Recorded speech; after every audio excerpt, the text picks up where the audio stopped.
En geno mar anirio maber Nyakwaramogi machiegni weche manyien makagi kacha nyinga Milton Ochieng. Migao mar arita oyango ni ji maromo 66 osewito ngimagi ka ji mamoko 102 oseyudo lal motenore kod oula nyaka ne koth mapek chak goyo gwenge mopogore pacho ka. E oboke ne jofwambo, jatend migao mar arita Kithure Kindiki oyango ni moko kuom kauntis moyudo midhiero mar ohula e okang' mamalo e bwo seche 24 mokalo oting'o Nairobi, Tana River, West Pokot, Homa Bay, Murang'a kaachiel gi Nakuru. Migao mar arita olero ni kwan Jo-Kenya maromo 66 oseyangi ni osewito ngimagi e gwenge mopogore e bwo seche 24 mokalo. Ji mosewito ngimagi nyaka ne oula chakre romo 169 kae masira mar Mai Mahiu ji maromo 46 oseyangi ni osewito ngimagi. E kaunti ma Garissa ji 4 owito ngimagi kae gwenge Masindo ji 4 bende owito ngimagi. Ji maromo 102 bende oseyudo hinyruok kokalo e midhiero mar ohula. E konde duto ma pacho ka ji maromo 91 oselal kendo pok oyudi ka e kindgi oting'o ji 53 manolal e midhiero mar Mai Mahiu manotimore nyoro. E kaunti ma Garissa ji makwan gi romo 16 bende pok oyudi ka menyo dhi nyime. Oula bende osemiyo oganda mathoth odar kawuok e miechgi ka yangore ni udi maromo 399 osekethi gi oula. E kaunti ma Homa Bay ka udi 161 bende osekethi. Kwan mag Jo-Kenya duto mosedar gi ohula gin 190,942 ka migao mar arita okwayo Jo-Kenya mondo obed akicha e kindegi mag koth kendo gitim machiegni gi telo mag gwenge kod sirikande mag kaunti kod mamalo.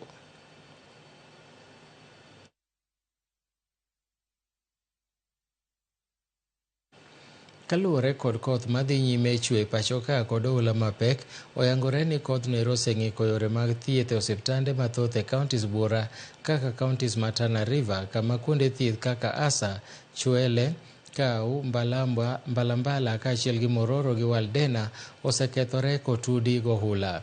E kaunti ma Kisumu, kar thieth Mombaka bende ohulano osemonjo ka migao mar thieth bende wacho ni oulago nyalo kelo tuoche kaka nyaldiema ma bende nyalo hinyo ngima oganda.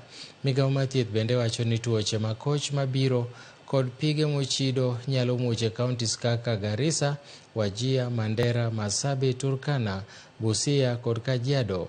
Migao mar thieth koro jiwo oganda mondo obed mabor gohula kendo dar gidhi kuonde moting'ore malo. Bende gijiwo Jo-Kenya ni kik bedie aora e kinde mag koth, ka bende kik giriemb nyamburko e ohula mabubni, to moloyo girang kendo ginon kama familia magi nitiere.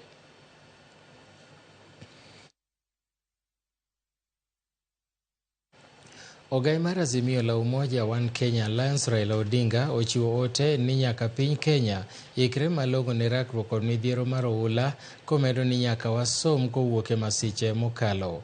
E ote moro ne ute mag fwambo weche, Raila wacho ni midhiero mokel kod pi ohula okelo kethruok mar mwandu mathoth e pacho ka ogoyo mos ne jogo ma pi ohula osekelo negi midhiero kod achiedh nade gino mowacho ni jopiny biro rakore godo e jumbe mabiro. Raila nosingo ni gitemo matek mar neno ni kony ochopo mapiyo ne jogo mayudo midhiero mar ohula, ka jotelo bende bago chenro mag choko omenda minyalo kony godo oganda ma midhiero juko. Ojiwo Jo-Kenya moko mondo ochwal kony kata kokalo e yor msalaba makwar kata riwruoge mamoko machwalo kony ne oganda ma pi ohula oywero. Raila bende nokwayo sirikal mondo olos lai mar tudruok ma jopiny maonge piem e tenda migepe, kendo one ni migepe mag sirikal mamalo kod mago mag kauntis reso jopiny e kindegi eki ma koth medo chwe.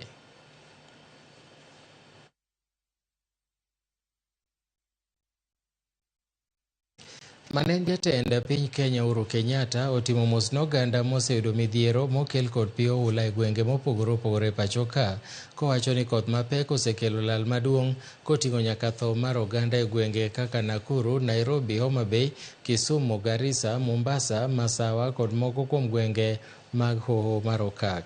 E ote mare, Uhuru okoni dwaro nitiere mondo mi oganda omakre kanyakla mar konyo Jo-Kenya moseyudo midhiero kaka yor bedo ranyisi mar chiwo kony ne jok ma oyudo chandruok man en jatend piny Kenya Uhuru Kenyatta ochiwo omenda maromo siling milion 2 ne duol mar Kenya Red Cross Society mondo okony chwalo sir mopogore opogore ne jok ma pi okelo negi chandruok. Uhuru okwayo jopiny mondo omed bedo motang' kendo kik gimuomre ng'ado pige mopong' ka bende okwayo ji modak e kuonde moridore mondo odhi e kuonde mothulore gi malo. Kalure kod midhiero masani omako sekta mar thieth, Uhuru okwayo jolony weche mag thieth manyalo chiwore mondo omi okony joma tuo kod ji mayudo masira, ka bende ojiwo mondo lalruok makare otim e kind sirikal mamalo gi laktache mondo omi laktache odogi e tich.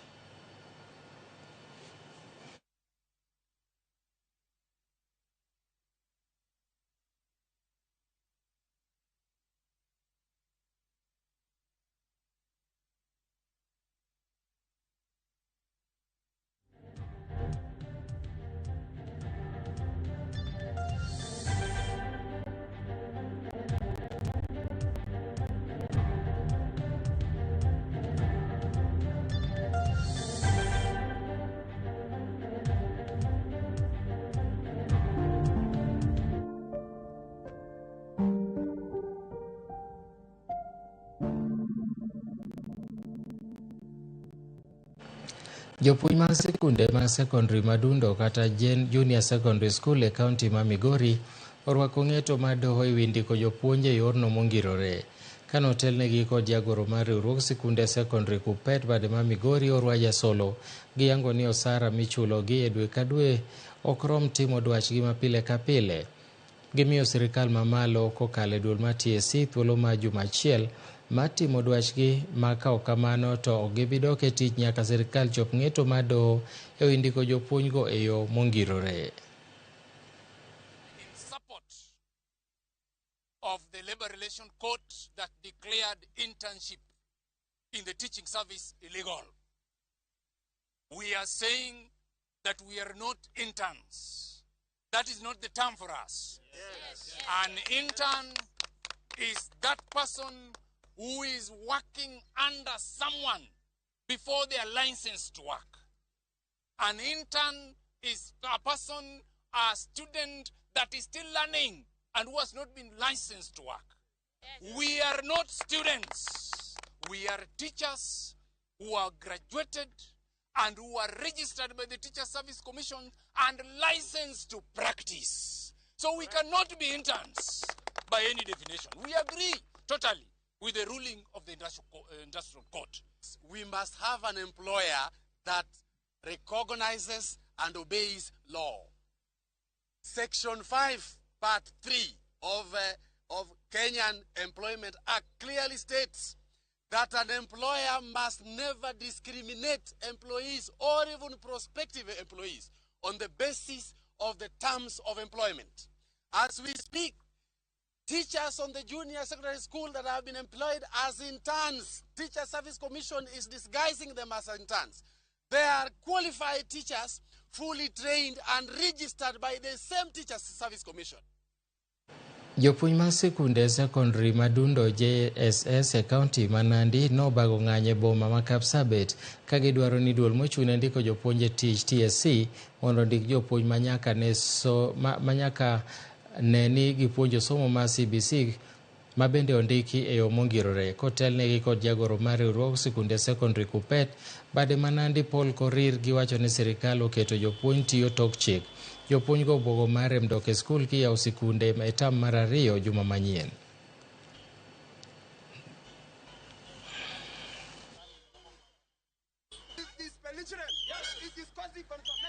Want to ask the Teacher Service Commission without taking a lot of time to confirm the muggles, the interns, both the senior and the junior, into permanent and pensionable. Yes. Our parents are suffering. Some of them have sold cows. They have sold even their pieces of land to educate us, to make sure that we go to school. But today we are being told to wait for 2 years so that you get confirmed. The same case, all the other court rulings are respected. Then this one of the JSS teachers, because all of them are Kenyans, all the rulings were made by the Court of Kenya, then it must be abided to the latter. We want to tell the TSC that we are suffering. There are a lot of suicides going on. There is a lot of depression going on. What can 17K, which is rent to some of those government officials, do? And I want to warn TSC that we are not going back to school. Take note of that. We are not ready to be involved in an illegal work. Let them come out officially and announce that when are we going to be confirmed into permanent and pensionable immediately. Jopuonj mawuok e skunde mag junior secondary obwogo mar weyo dhi nyime gi puonjo e kind miyawo sikunde e juma mabiro.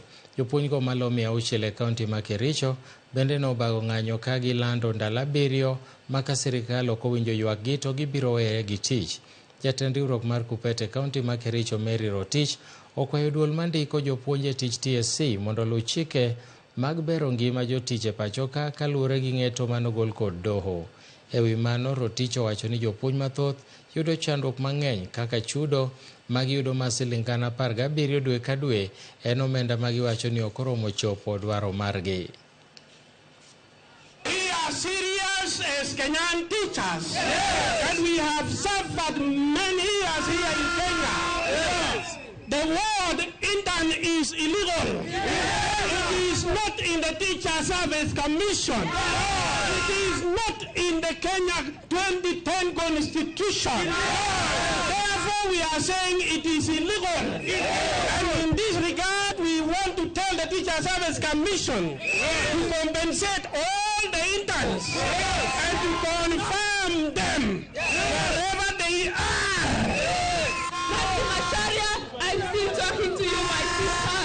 Compensate, confirm, intern, teachers. We are not going back to school as from Monday. Each and every Monday we'll be on the streets. Internship is like teaching practice.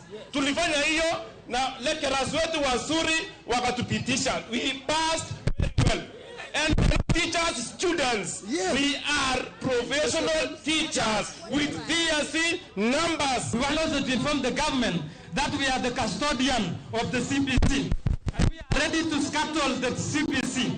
We are ready to cripple the chronic CBC because we are the teachers. We are in the classrooms. And therefore, the government should respect the court ruling. There is no need to go and appeal the court ruling. Therefore, we are saying, pay us the amount that a teacher is supposed to be paid and compensate. That is the 420,000 Kenya shillings that we are owing, that the government is owing us. Wadicha inya odwa mar ka weche manyien walosi ni mamoko mwabro kelo ni weche manyien maga oimore ka achiel gi mago maga ng'ich welo mano saa 1 gi saa 3 mar otieno. Gie thuolo ni yena mondo atiek gi kanyo riti masani nyinga Milton Ochieng' Awuor.